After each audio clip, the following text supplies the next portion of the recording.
I'm Maggie, 26 years old, and I just spent my entire Christmas bonus on a last-minute flight that probably costs more than most people's rent. The departure gate at Denver International buzzes with holiday chaos while I clutch my boarding pass like it's made of gold. Because honestly, at these prices, it might as well be. 3 days ago, I had zero plans for Christmas. I was perfectly content to spend the holiday in my cozy apartment, binge-watching Netflix with takeout Chinese food and absolutely no family drama. But then guilt hit me like a freight train. When was the last time I went home? When was the last time I made an effort? Where are you watching from today? Drop your location in the comments below and hit that like and subscribe button if you've ever felt guilty about being the absent family member.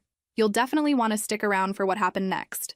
See, I'm what you might call the family success story. Straight A's through high school, full scholarship to engineering school, landed a killer job with a consulting firm right after graduation. While my younger sister April was still figuring out what major looked easiest, I was already climbing the corporate ladder in another state. Denver became home because that's where opportunity lived. My family back in California consists of my dad Mike, who built a real estate empire from nothing and has the bank account to prove it. Then there's my mom Scarlett and sister April, who live in the mansion dad left them when he and mom divorced 5 years ago. The arrangement was generous, to say the least. Beautiful house, monthly allowance, credit cards, staff to clean and cook. Dad made sure his daughters would never want for anything, the key word there being daughters, plural, though only one of us actually stuck around to enjoy the benefits. I pull out my phone and scroll through our family group chat. The last message is from 3 weeks ago, when April posted photos of her new designer purse. Mom responded with heart eye emojis. My contribution? Silence. Always silence. My work schedule is insane. 60-hour weeks are normal. 80-hour weeks happen more often than I'd like to admit. I tell myself that's why I don't visit. That's why I miss birthdays and holidays and random Sunday dinners. The truth is messier and involves a persistent feeling that I don't quite fit anymore. But Christmas is different, right? Christmas is when families come together and remember what matters. At least that's what I told myself while maxing out my credit card for this impromptu trip home. The flight attendant announces boarding for my gate, and my stomach does this weird flutter thing. Part excitement, part terror. I haven't told them I'm coming. I wanted it to be a surprise. The good kind of surprise, not the kind where you realize you've made a terrible mistake. As I settle into my middle seat between a crying baby and a man who apparently bathed in cologne, I fire off a quick text to the family group chat. Surprise! Just boarded a flight home. Should land around 8 p.m. Can someone pick me up at LAX? I switch my phone to airplane mode before I can see any responses. Sometimes the anticipation is better than reality, and I want to hold on to that feeling just a little longer. Besides, what could go wrong? It's Christmas Eve, it's family, and I'm finally making the effort they've always wanted me to make. The plane pushes back from the gate, and through the small window, I watch Denver disappear below clouds. For the first time in months, I feel like I'm doing something right. Something that might bridge the gap that's been growing between me and the people who raised me. I close my eyes and picture their faces when I walk through that familiar front door. Dad would be proud that I prioritized family over work for once. Mom would probably cry happy tears. April might actually put down her phone long enough to give me a real hug. Christmas miracles, right? That's what this trip is going to be. The plane touches down at LAX precisely at 8:03 p.m., just 3 minutes behind schedule. I've been awake for 14 hours straight, survived turbulence over the Rockies, and my lower back feels permanently curved from that middle seat. But there's something magical about coming home for Christmas. Even when home is a city where you need GPS to find your old neighborhood, Los Angeles at night still takes my breath away. Endless strings of lights stretching in every direction, palm trees silhouetted against purple sky, the promise of warm weather even in December. Denver winters are brutal, and I'd forgotten how good it feels to step off a plane without immediately needing 3 layers of clothing. I navigate through LAX's maze of terminals, following signs toward baggage claim. My phone stays in airplane mode because I want to surprise them properly. The plan is simple. Collect my suitcase, call an Uber, show up at the front door with my biggest smile, and watch their faces light up with joy. The baggage claim carousel takes forever, as always. I lean against a pillar, watching families reunite with theatrical enthusiasm. Grandparents clutching grandchildren, couples running toward each other like they're in a romantic movie, parents trying to corral excited kids who've been sitting still for hours. I wonder if anyone will be that excited to see me. Finally, my navy blue suitcase appears, and I wrestle it off the carousel with the determination of someone who refuses to admit they overpacked. The Uber pickup area is a zoo of honking cars and confused travelers, But eventually, I spot my driver and collapse into the back seat. Long flight? Asks Marcus, my driver, glancing at me in the rearview mirror. Worth it, I say, giving him my parents' address. Going home for Christmas. That's nice. Family's important, especially during the holidays. I nod, watching familiar freeways blur past the window. The 405 is a parking lot as usual, but I don't mind. The anticipation builds with each passing mile. I imagine walking through that front door, seeing their shocked faces transform into pure happiness. Maybe Mom will make her famous hot chocolate. Maybe April and I can stay up late talking like we used to when we were kids. My phone buzzes in my purse, but I ignore it. Whatever work emergency is happening in Denver can wait. This is family time. The drive takes 45 minutes through Christmas Eve traffic. When we finally turn onto my parents' street, I feel that familiar tightness in my chest. The houses here cost more than most people make in a lifetime, each one a testament to California real estate insanity and my father's business acumen. The mansion comes into view, and my breath catches. It's decorated for Christmas with the kind of professional display that probably cost more than my monthly rent. Thousands of lights outline every architectural detail. Wreaths hang from each window, and a massive tree glows through the front bay window. It looks like a magazine cover. It looks like home. Beautiful house, Marcus comments as we pull into the circular driveway. My dad has good taste, I say, already reaching for my wallet. I tip him generously because it's Christmas and because I'm feeling generous about everything right now. My suitcase wheels click against the stone driveway as I approach the front door. The familiar scent of jasmine from Mom's garden mingles with the crisp December air. I reach for my phone to turn off airplane mode and let them know I'm here. The screen lights up with a series of notifications, and my stomach drops as I read the messages in our family group chat. Mom, cancel that idea.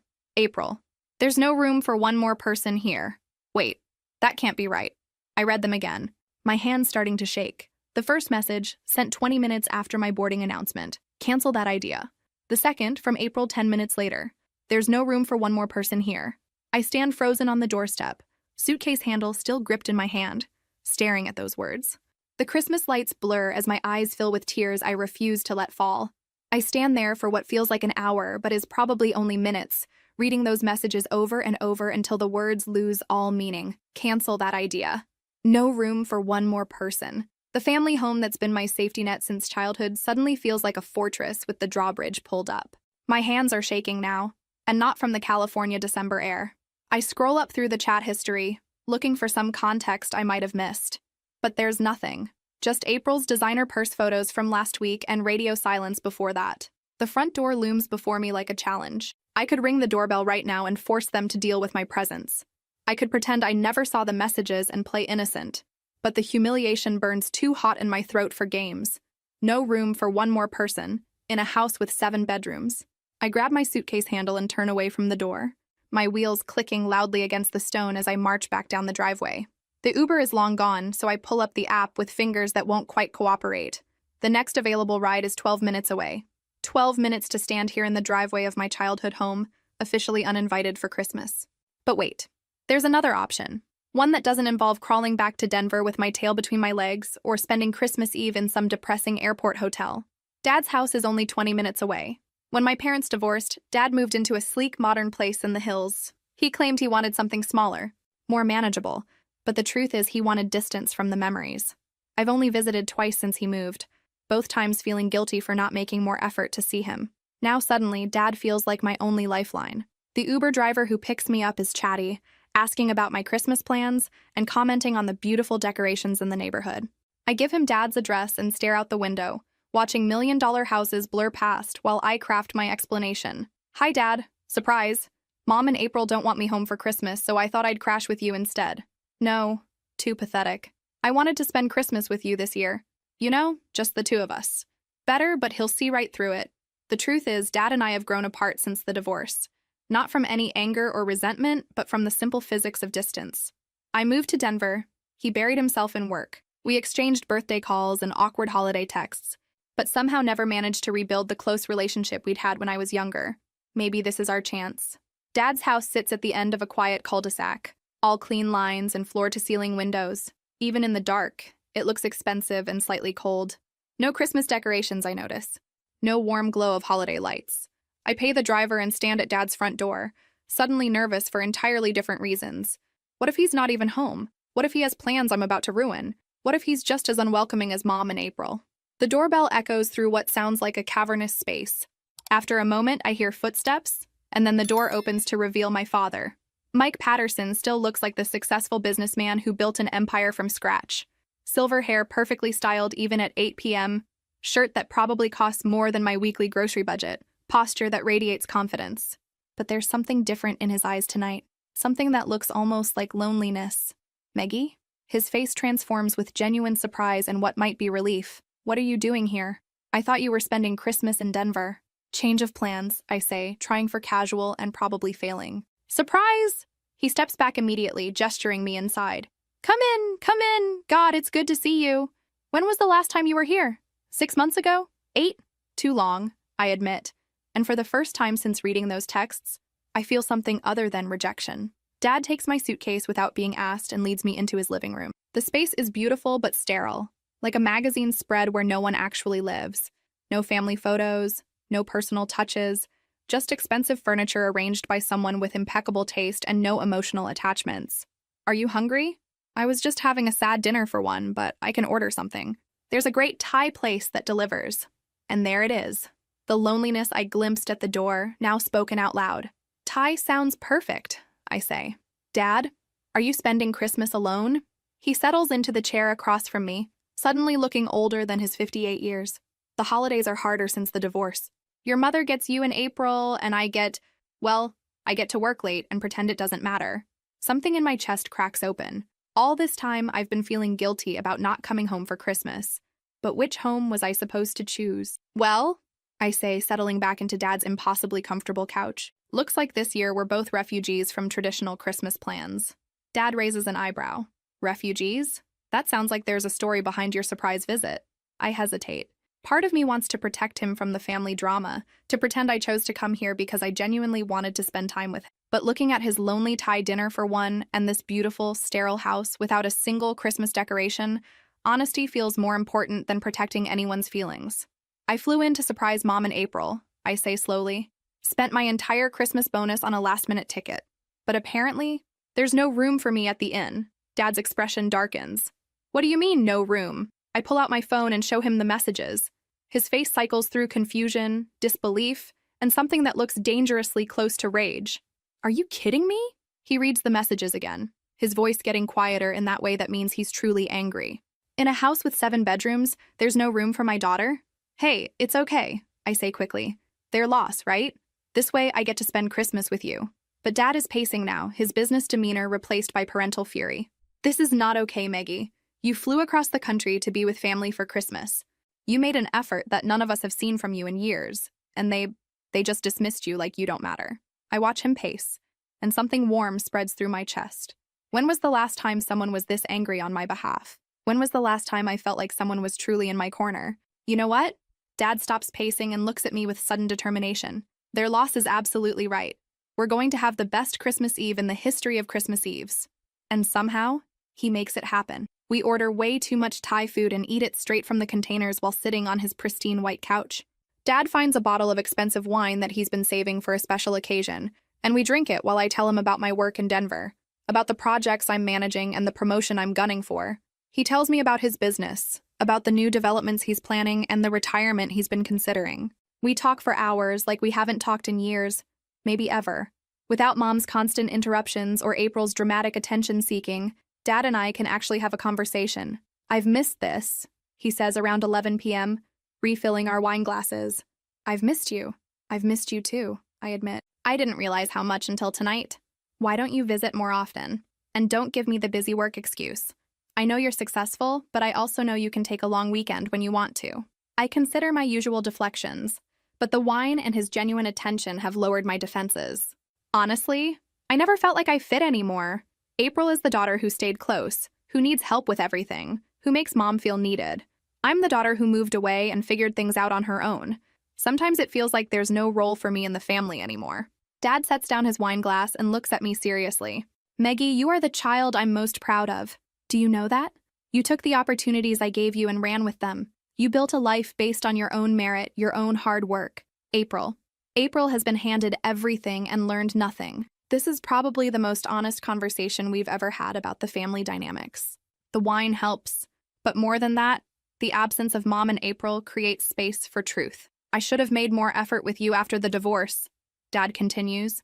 I should have called more, visited Denver, made sure you knew that just because you're independent doesn't mean you're not wanted. Dad? No. Let me finish. You flying here tonight even after they rejected you? That took courage. It took love. And I'm grateful you chose to come here instead of just flying home to Denver. At midnight, Dad insists on making us hot chocolate the fancy way, with real chocolate and cream, while we sit by his gas fireplace watching old Christmas movies. It feels more like Christmas than any holiday I've had in years. You know what I realized tonight? I say during a commercial break. What's that? I've been trying so hard to earn my place in a family that I forgot I already had a place, just not where I thought I did. Dad smiles, and for the first time since the divorce, he looks truly happy. You always have a place with me, Maggie. You don't have to earn it. It's yours by birthright. As I finally head to the guest bedroom around 2 a.m., I can't help but think that maybe getting rejected by Mom and April was the best thing that could have happened.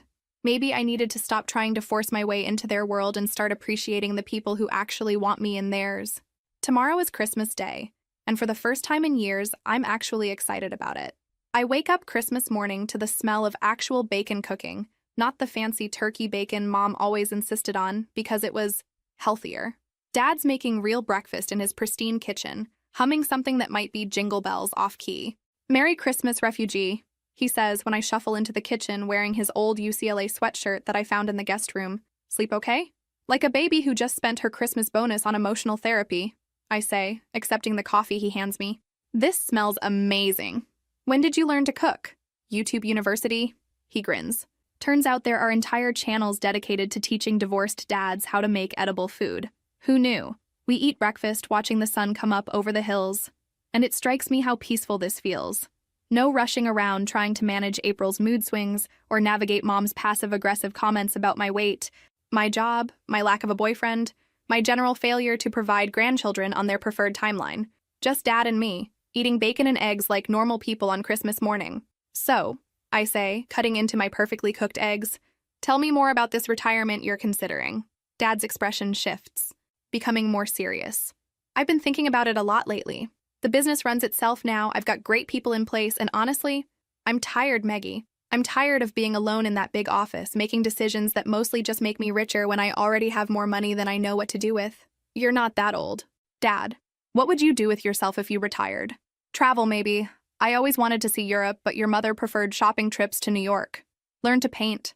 Spend time with my daughter who lives in Denver." He looks at me pointedly. "If she'd let me." Something warm unfurls in my chest. "I'd like that. You could come visit, see my apartment, meet my friends. I could show you around the mountains." "I'd like that too." He pauses, then sets down his fork. "Maggie, can I ask you something?" "Shoot. Last night, when you showed me those messages from your mother and April, that's not the first time they've made you feel unwelcome, is it?" The directness of the question catches me off guard. I've spent years making excuses for their behavior, explaining away the small slights and casual dismissals as family dynamics or personality differences. "No," I admit quietly. "It's not the first time. Tell me." So I do. Over the course of the next hour, while we drink coffee and pick at leftover bacon, I tell him things I've never said out loud before. About how April gets mad when I visit because it means she has to share Mom's attention. About how Mom always finds ways to criticize my choices while praising April's complete lack of direction. About how I stopped calling as much because the conversations always left me feeling drained and inadequate. April threw a fit last Thanksgiving because I brought homemade pie instead of buying one from that expensive bakery Mom likes, I say. She said I was showing off and trying to make her look bad. Mom agreed with her. Dad's jaw tightens. "You brought homemade pie because you wanted to contribute something personal and meaningful." Exactly. But somehow that was wrong too. Either I don't contribute enough or I'm trying too hard.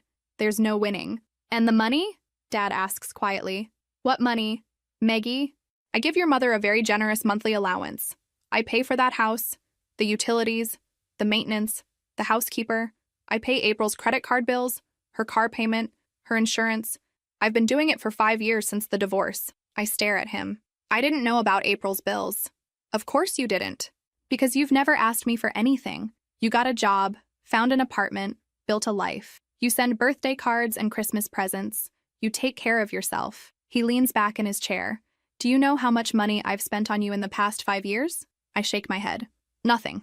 $0. Not because I wouldn't give it to you, but because you never asked. You never needed it. This hits me like a physical blow. All this time, I thought I was being responsible and independent. I thought I was making Dad proud by not being a financial burden. But April has been living off Dad's generosity while treating me like the outsider who doesn't deserve a place at the family table. That changes things, I say slowly. It changes everything, Dad agrees. Your mother and April have gotten comfortable living off my guilt about the divorce. They've built their entire lifestyle around my money, and they've convinced themselves they deserve it. What are you saying? Dad looks at me with an expression I recognize from his business days. It's the look he gets when he's made a decision, and nothing will change his mind. I'm saying it's time for a reality check, and I think you should be there to see it. Dad stares out the kitchen window toward the hills, his coffee cup forgotten in his hands. I can practically see the gears turning in his head, and after 30 years of knowing him, I recognize this expression. It's the same look he had when he decided to start his own company, when he made the call to divorce Mom, when he chooses action over acceptance. They need to understand consequences, he says finally. Your mother and April have been living in a bubble where my money flows freely and your absence is treated as insignificant. Both things need to change. Dad, you don't have to do anything drastic because of what happened to me. This isn't just about last night, Maggie. He turns to face me, his expression serious. This is about 5 years of enabling behavior that's gotten worse, not better. Do you know what April spent on her credit cards last month? I shake my head. $8,000. On clothes, jewelry, spa treatments, dinners at restaurants that cost more than most people's rent. Your mother spent $4,000. Mostly on redecorating the house for the 3rd time in 2 years. My mouth falls open. Dad, that's $12,000 in 1 month. On top of the mortgage, utilities, and household expenses I already cover. On top of the monthly allowance I give them both. He sits back down across from me. And when my older daughter flies across the country to spend Christmas with her family, they tell her there's no room. When he puts it like that, the situation becomes crystal clear. I've been feeling guilty about my absence while they've been taking advantage of his presence. I've been struggling to fit into their world while they've been living comfortably in his. What are you thinking? I ask, though I suspect I already know. I'm thinking it's time for them to learn the difference between generosity and entitlement. Dad pulls out his phone and scrolls through his contacts. I'm calling my friend Robert. He's a realtor. You're going to sell the house? I'm going to give them an option. Dad's smile is sharp. They can start acting like family to both my daughters, or they can start acting like tenants. He makes the call while I sit there processing this turn of events. 6 hours ago, I was standing on their doorstep feeling rejected and unwanted. Now Dad is planning what amounts to a financial intervention with me as his accomplice. Robert? It's Mike Patterson. Merry Christmas to you too. Listen, I need a favor. Dad walks to the window while he talks. I need you to come take a look at the house on Maple Grove this morning. Yes, today. I know it's Christmas, but this is important. No emergency. Just time for a long-overdue conversation with my ex-wife. He hangs up and looks at me with satisfaction. Robert owes me a favor from when I helped him buy his first investment property. He'll be there in an hour with paperwork and photos. Dad, are you sure about this? Once you do this, there's no taking it back. Maggie, look at me. He sits down and takes my hands. I spent 5 years feeling guilty about breaking up our family. I've been trying to buy their forgiveness and your mother's approval with money and houses and unlimited credit cards. But you know what I realized last night? What? I didn't break up our family. Our family was already broken. I just stopped pretending it wasn't. He squeezes my hands. You're my daughter too. You're my daughter who works 60-hour weeks and pays her own rent and flies across the country to surprise people who don't appreciate the effort. You deserve better from them. And they deserve to understand what it costs to treat you poorly. I feel tears prick at my eyes, but they're not sad tears. They're relief tears. For the first time in years, someone is fighting for me instead of asking me to fight for my place. Besides, Dad continues, Dad, this isn't about punishment. It's about reality. They're grown adults who've been living like teenagers with unlimited allowances. Maybe it's time they learn to budget. What exactly are you planning? Dad grins, and I see a flash of the businessman who built an empire from nothing. We're going to give them a Christmas gift they'll never forget. The gift of perspective. He explains his plan while we clean up breakfast dishes. It's simple, direct, and absolutely brilliant. It's also probably going to cause an explosion that will be heard from here to Denver. Are you ready to be seen as the villain in this story? Dad asks. Because that's how they're going to frame it. You came home for Christmas and poisoned their father against them. Let them think what they want, I say, surprising myself with how calm I sound. I'm done trying to manage their emotions for them. Good girl. Dad checks his watch. Robert should be here soon, and then we'll head over to deliver their Christmas surprise. As I go to get dressed, I catch sight of myself in the bathroom mirror. Yesterday's humiliated daughter is gone. In her place stands someone who looks confident, maybe even slightly dangerous. Someone who's finally done being the family doormat. Mom and April asked for space. They're about to get more space than they ever imagined. Have you ever experienced favoritism in your family that made you question your worth? Drop a comment and let me know. You're going to want to see what happens when we show up at their door. Robert arrives at Dad's house looking like a man who'd rather be home with his family eating leftover ham, but owes too many favors to say no. He's carrying a briefcase and wearing the kind of smile that real estate agents perfect for difficult situations. Mike, you sure about this timing? He asks, shaking Dad's hand. Christmas morning is usually reserved for family bonding, not family warfare. Trust me, Dad says. This is exactly the right timing. Robert's been in the business long enough to recognize family drama when he sees it. He doesn't ask questions, just nods and gets down to business. Within 20 minutes, he's got his camera out and is loading professional-grade for sale signs into his truck. The market's hot right now, he tells us. House like that, in that neighborhood? We could have offers within a week. Perfect, Dad says with the kind of satisfaction usually reserved for successful business deals. I'm starting to feel nervous butterflies as we drive toward the house. The last time I was there, I stood rejected on the doorstep like some kind of Christmas charity case. Now I'm returning as part of what amounts to a financial coup. The contrast is not lost on me. You okay? Dad asks, glancing at me as we turn onto Maple Grove Drive. Just wondering if there's any chance this goes smoothly, I say. Zero chance, he replies cheerfully. But sometimes smooth isn't the goal. Sometimes the goal is clarity. The house looks different in daylight. Still impressive, still beautifully decorated, but somehow smaller now that I understand the real cost of maintaining it. Those professional Christmas decorations probably cost more than I spend on groceries in 3 months. Robert parks behind us and immediately starts unloading his signs. The sight of him hammering the first for sale post into the pristine front lawn feels surreal, like watching someone plant a flag on conquered territory. Remember, Dad says as we walk toward the front door, we're here to wish them Merry Christmas and deliver some news. Stay calm, stay united, and let me do most of the talking. Got it. I take a deep breath. Though I reserve the right to respond if they start attacking my character. Fair enough. Dad rings the doorbell like he hasn't lived here for 5 years. We can hear movement inside, multiple voices, and then footsteps approaching. The door opens and Mom appears in her Christmas morning silk pajamas, coffee cup in hand, probably expecting a neighbor or delivery driver.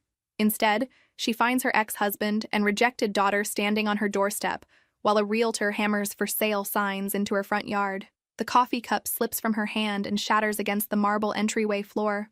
Mike? Her voice comes out as barely a whisper. What are you doing here? Merry Christmas, Scarlett, Dad says with a smile that doesn't reach his eyes. I came to spend the morning with both my daughters. May we come in? Mom's eyes dart between Dad, me, and Robert, setting up what's clearly professional real estate signage. Her face cycles through confusion, shock, and growing alarm. I don't understand, she starts. Mom? April's voice calls from somewhere deeper in the house. Who's at the door? Tell them we're not buying anything. Dad steps past Mom into the foyer without waiting for an invitation. It's his house. After all. I follow, trying not to step on the broken coffee cup pieces scattered across the floor that probably costs more per square foot than my apartment. Hello, April. Dad calls toward the living room. Come say hello to your father. The silence that follows is deafening. Then we hear rapid footsteps. And April appears at the top of the grand staircase wearing designer loungewear that probably costs more than my monthly car payment. Dad? Oh my God, what are you doing here? And why is Meggie with you? She comes down the stairs like a queen descending to deal with peasants. We told you there wasn't room for extra people this Christmas. Yes. I saw your messages, Dad says calmly. Very enlightening. But since this is my house, I figured I'd make some room. April reaches the bottom of the stairs and stops, finally registering the tension in the room. Your house? Dad, you gave us this house in the divorce. I gave it to my daughters, Dad corrects. Both of them. Seems like one of them got forgotten in the gift giving. Mom has been standing frozen by the door this whole time, but now she seems to snap back to reality. Mike, I think there's been a misunderstanding. We just meant that we already had plans. Oh, I understand perfectly, Dad says. That's why I brought help. On cue, Robert appears in the doorway, having finished with the signs. He surveys the broken coffee cup, the expensive decor, the obvious family tension, and maintains his professional demeanor like the seasoned diplomat he is. Ladies, he says pleasantly, I'm Robert Chen, Patterson Real Estate. Your ex-husband has asked me to prepare this property for immediate sale. Now April and Mom both look genuinely panicked. Sale? April's voice goes up an octave. Dad, you can't sell our house. Actually, I can, Dad says, settling into the living room like he owns the place. Which, let's face it, he does. It's my house, my mortgage, my property taxes. I've been generous enough to let you live here, but generosity has an expiration date. Mom sinks onto the white leather couch that I remember being forbidden to sit on as a teenager. She looks like she's aged 5 years in 5 minutes. Mike, please, let's discuss this privately. The children don't need to be involved in adult decisions. The children? I can't help but laugh. Mom, I'm 26 and April's 23. We're not children, and April's involvement in this is exactly the problem. April whirls around to face me, her designer pajamas fluttering dramatically. This is your fault, isn't it? You came here and filled Dad's head with lies about us. Actually, I say, keeping my voice level, I didn't have to say much. The numbers speak for themselves. Dad pulls out his phone and scrolls to something. Robert, while you're here, would you like to hear about the monthly expenses for this property, just so you can factor them into the listing price? Dad, stop, April says, but her voice has lost its imperious tone. Mortgage, $4,000 a month. Property taxes, $1,800. Utilities, $600. Maintenance and landscaping, $800. Monthly allowance for household expenses, $3,000. Dad looks up from his phone. That's $10,200 a month before we even get to credit card bills. Robert whistles low. That's a significant monthly outlay. It gets better, Dad continues. April's credit cards last month, $8,000. Your mother's, $4,000. That's $22,000 in 1 month to maintain a lifestyle for 2 people who contribute exactly nothing to their own support. We contribute, April protests. I manage the household. I coordinate with the staff. You spend money, Dad says flatly. That's not contribution. That's consumption. Mom finally finds her voice. Mike, we had an agreement. After the divorce, you said we'd be taken care of. I said my daughters would be taken care of. Plural. Both of them. Dad's voice gets colder. But one of my daughters has been working 60-hour weeks and paying her own rent, while the other has been treating my credit cards like an unlimited shopping spree. I watch this exchange feeling like I'm seeing my family clearly for the first time. Mom's desperation isn't about losing a home. It's about losing a lifestyle she never earned. April's anger isn't about being displaced. It's about being exposed. So here's what's going to happen, Dad continues. Robert is going to list this house. You have 60 days to find alternative living arrangements. April, I've already secured you a 1-bedroom apartment downtown. The rent is paid for 6 months to give you time to find employment. Employment? April looks like he just suggested she become a circus performer. Dad, I don't have a job. I don't have experience. What am I supposed to do? Learn, Dad says simply. The same thing Maggie did when she graduated college. Mom stands up abruptly, pacing toward the window where Robert's for sale signs are visible from inside. This is cruel, Mike. We're family. Are we? Dad asks. Because family doesn't tell one daughter there's no room while spending the other's inheritance on designer handbags. The word inheritance hits the room like a bomb. April and Mom both freeze. What inheritance? April asks slowly. Dad looks at me, then back at them. The inheritance that's been paying for this lifestyle for 5 years. Money that belongs to both my daughters, not just the one who stayed close enough to spend it. I can see the mathematical reality dawning on their faces. Every dollar they've spent has been a dollar that wouldn't go to me. Every expensive dinner, every shopping spree, every frivolous purchase has come at my expense. You're cutting us off? Mom asks, her voice barely audible. I'm leveling the playing field, Dad says. Maggie never asked me for money because she never needed it. You've been asking for money because you've never tried not needing it. It's time for that to change. Robert, who's been taking notes this entire time, clears his throat diplomatically. I'll need about an hour to photograph the property for the listing. If it's easier, I can come back when... No, Dad says. Do it now. Christmas is the perfect time for new beginnings. What do you think will happen next? Will they accept this reality check or fight back?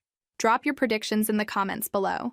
Robert tactfully retreats to photograph the exterior while the rest of us engage in what I'm generously calling a family discussion. Though discussion implies some level of two-way communication, and this feels more like watching April and Mom realize their financial fairy tale is ending. You can't just throw us out on the street, April says, but her voice lacks conviction. She knows Dad well enough to recognize when his mind is made up. I'm not throwing you anywhere, Dad replies calmly. I'm offering you an apartment and 6 months of rent. That's more notice and assistance than most landlords provide. 6 months to do what? Mom asks. Mike, I haven't worked in 15 years. Who's going to hire a 52-year-old woman with no recent experience?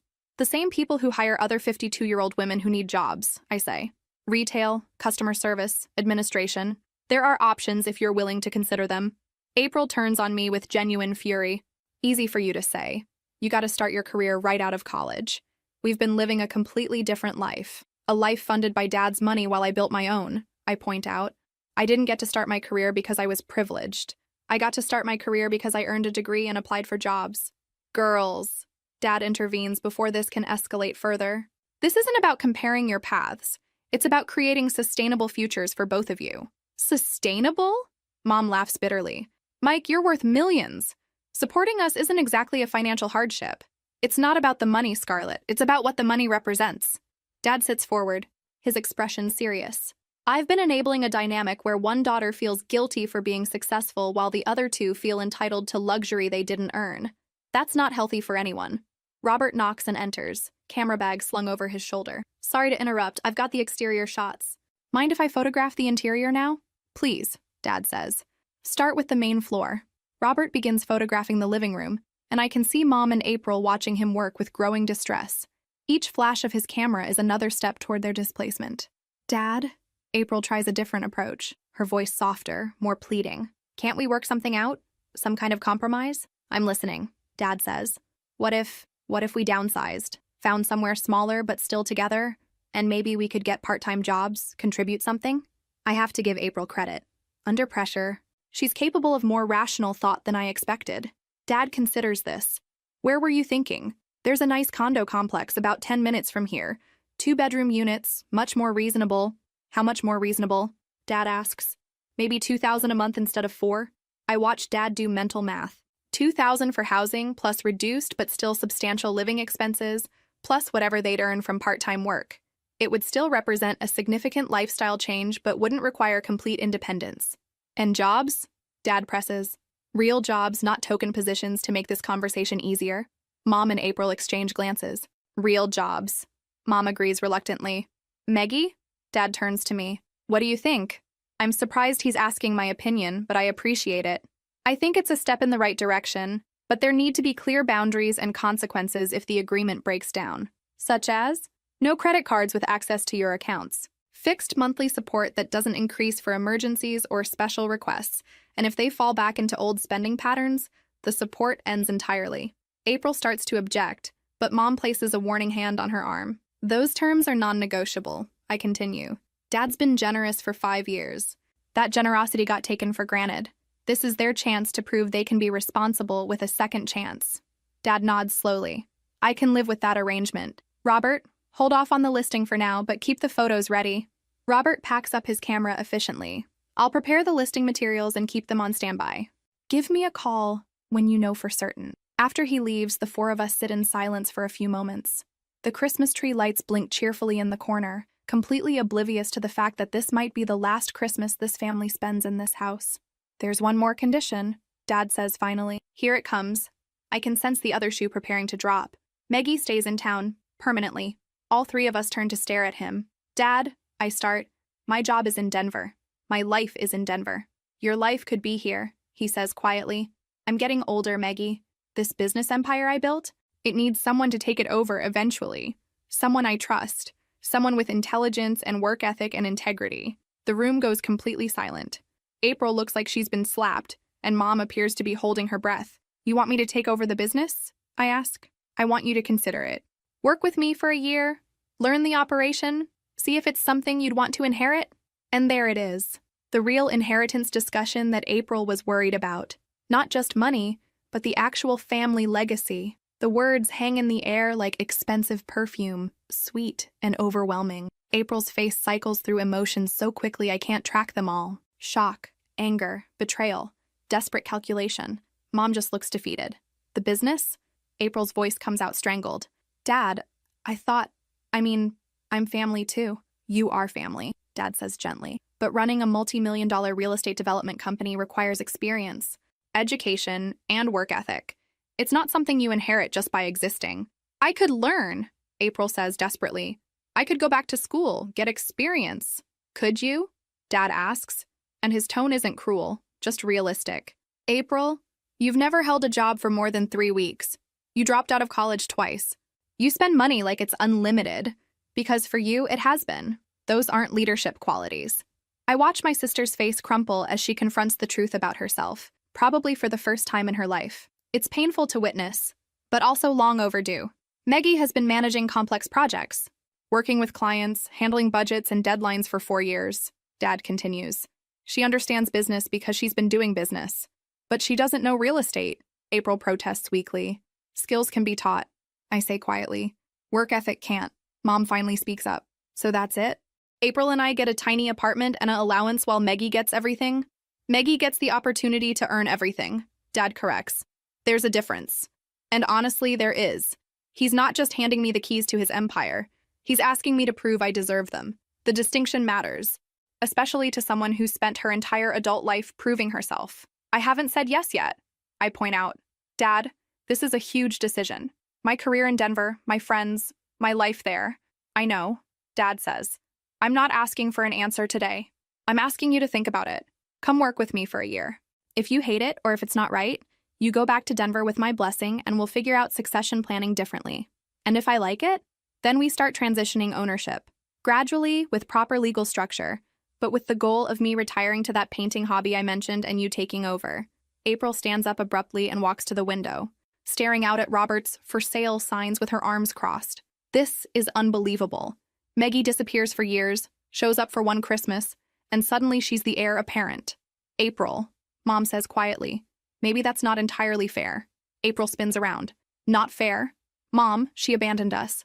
She chose her career over family. No, I say, standing up myself. I chose independence over dependency. I chose building something myself over having something given to me. Those weren't rejections of family. They were attempts to become someone worthy of family respect. You think we don't respect you? Mom asks. I look at her steadily. Mom, less than 24 hours ago, you told me there was no room for me in this house. How exactly should I interpret that? The silence that follows is answer enough. Dad stands and moves toward the Christmas tree, touching one of the expensive ornaments. You know what I realized last night? I've been so focused on trying to keep this family financially comfortable that I forgot to keep it emotionally healthy. He turns to face us. Maggie, you've been carrying guilt about not being present enough. April, you've been living without purpose or direction. Scarlett, you've been managing relationships instead of building them. And I've been writing checks instead of addressing problems. So this is your solution? April asks. Blow up everyone's life and start over? This is my solution to create accountability, Dad says. Maggie earns her inheritance by proving she can handle responsibility. You earn your independence by proving you can support yourselves. And I earn my retirement by ensuring the family legacy is in capable hands. I find myself nodding slowly. There's logic to his plan, even if the execution is dramatic. What about the house? I ask. If I stay, where would I live? You could live here, Dad offers. It's as much your house as theirs. April makes a noise of protest, but I shake my head. No, if I'm staying to work with you, I want to be close to you. Somewhere smaller, more manageable. This place, I gesture around the grand living room. This place represents old dynamics. I'd rather start fresh. Dad smiles. There's a house 2 streets over from mine. 4 bedrooms, nice view, reasonable maintenance. It's been on the market for months because the price point is awkward. Too expensive for most families. Not impressive enough for status seekers. Perfect for someone who wants comfort without pretension. I finish. Exactly. April walks back over to us, her expression resolute. Fine. If this is how it's going to be, then this is how it's going to be. But I want it on record that I think this is unfair and manipulative. Noted, Dad says calmly. Your feelings are valid, April. The consequences remain the same. When do you need an answer? I ask Dad. Take the rest of the holidays. New Year's Day, we'll talk specifics. As we prepare to leave, I catch sight of myself in the hallway mirror. The woman looking back at me doesn't look like the guilty, overlooked daughter who flew in yesterday. She looks like someone with options, someone with value, someone with a future that isn't dependent on anyone else's approval. It's a good look. The week between Christmas and New Year passes in a blur of house hunting, business meetings, and the strangest family bonding experience of my adult life. Dad and I spend our days looking at properties and our evenings talking about the real estate development business over Chinese takeout and expensive wine. The key, Dad explains over mushu pork, is understanding that we're not just building buildings, we're creating communities. Every project has to improve the neighborhood, not just occupy space in it. I take notes on legal pads, asking questions about zoning laws, construction timelines, financing structures. It's fascinating work, more complex and creative than I expected. Each development project is like a massive puzzle with pieces involving city planning, environmental impact, market research, and human psychology. Why sustainable development? I asked during a site visit to one of his current projects. Because it's the future, Dad says simply. 20 years from now, buildings that aren't energy efficient and environmentally responsible won't be competitive. We're not building for today's market. We're building for the market our children will inherit. The business philosophy resonates with me. It's long-term thinking, legacy building, creating something that matters beyond immediate profit. My consulting work in Denver is intellectually satisfying, but ultimately temporary. These buildings Dad's company creates will be here for generations. Meanwhile, April and Mom are apartment hunting with a determination born of necessity. They've found a 2-bedroom condo in a nice complex, and April has actually applied for jobs at 3 different retailers. The transformation is remarkable to witness. I never realized how expensive everything is when you're paying for it yourself, April admits during one of our awkward family dinners at Dad's house. Like, I knew numbers, but I didn't understand what they meant. It's a different kind of math, I agree. When it's your money, you calculate differently. Mom has been quieter, more introspective. She's applied for administrative positions at medical offices and law firms, emphasizing her organizational skills from managing the household. It's humbling work for someone who hasn't been employed in 15 years, but she's approaching it with more dignity than I expected. I've been thinking about what you said, she tells me over coffee on New Year's Eve morning, about us making you feel unwelcome. You were right. I set down my coffee cup, surprised by her directness. We got comfortable with you being gone because it was easier, she continues. You were successful and independent, so we didn't have to worry about you. But that meant we also didn't have to include you. Mom? No, let me finish. April needed so much attention, and I needed to feel needed by someone. You never needed us, so we stopped trying to be needed by you. She looks directly at me. That was our failing, not yours. It's the most honest conversation we've had in years, maybe ever. I did need you, I say quietly, just not financially. I needed to feel like I mattered to you beyond birthday cards and Christmas gifts. You do matter. You've always mattered. Mom reaches across the table and takes my hand. I hope it's not too late to show you that. That evening, Dad and I sit in his living room watching the ball drop on television. April and Mom are at their new apartment, probably dealing with the reality of cooking their own New Year's dinner instead of having it catered. So, Dad says during a commercial break, decision time. What's it going to be, Meggie? I've been thinking about this constantly for a week. Denver represents security, independence, familiar challenges. Staying here means uncertainty, family complications, learning an entirely new industry. It also means the chance to build something significant with someone I trust and respect. I have conditions, I say. Dad grins. I'd be disappointed if you didn't. I want equal partnership within 5 years, not just inheritance planning. I want to implement sustainability standards across all projects. And I want to establish a scholarship program for first-generation college students pursuing business or engineering degrees. Done, and done, Dad says without hesitation. Anything else? I want April included in the business at some level if she proves herself capable. Not handed a position, but given opportunities to earn one. Dad raises an eyebrow. After everything she put you through? Because of everything she put me through, I say. She needs purpose, Dad. Structure. Accountability. Working for you could provide all 3 if she's willing to start at the bottom and work her way up. And if she's not willing, then at least we offered. But I think she might surprise us. Dad extends his hand. Partners? I shake it firmly. Partners. As the countdown to midnight begins on television, I think about how much has changed in 1 week. Last Sunday, I was the overlooked daughter flying home to beg for inclusion in a family that didn't particularly want me. Tonight, I'm an equal partner in a multi-million-dollar business with a father who finally sees me as an asset rather than an obligation. 10, 9, 8. You know what the best part of this arrangement is? Dad asks over the countdown. What's that? 7, 6, 5. I finally get to retire to that painting hobby I mentioned, knowing the business is in hands I trust completely. 4, 3, 2. Happy New Year, Dad. Happy New Year, partner. 6 months later, I'm standing in the conference room of Patterson Development, looking at architectural plans for our largest project ever, a mixed-use development that will include affordable housing, retail space, and a community center with solar panels and rainwater collection systems. April sits across from me, her hair pulled back in a professional ponytail, taking notes on zoning requirements. She started as a receptionist in February, proved herself reliable, and is now our project coordination assistant. The transformation isn't complete, but it's real. The City Planning Committee wants to see traffic impact studies, she says, consulting her tablet. I've scheduled meetings with 3 different traffic engineering firms for next week. Good thinking, I say, and mean it. April's attention to detail has improved dramatically when she has actual responsibilities. Mom got a job managing the front office at a pediatric clinic and discovered she's excellent at dealing with anxious parents and crying children. She's found purpose in work for the first time in her adult life, and it shows in her posture, her confidence, her conversations. Dad officially retired last month with a ceremony that made the local business journal. He's taking painting classes and talking about traveling to Europe, but mostly he's just happy. The stress lines around his eyes have disappeared, and he laughs more often. The sustainability consultant wants to add geothermal heating to the community center. April continues, reading from her notes. It increases upfront costs by 12% but reduces long-term operating expenses by 30%. Approve it, I say immediately. We're building for the long term. This has become my standard response to sustainability upgrades. Dad's philosophy about building for the future has become mine, expanded to include not just environmental responsibility, but social impact. Every project we take on now has to answer the question, does this make the community better? My phone buzzes with a text from Dad. Lunch at the usual place? I have news. I gather my things and head out, leaving April to continue reviewing permit applications.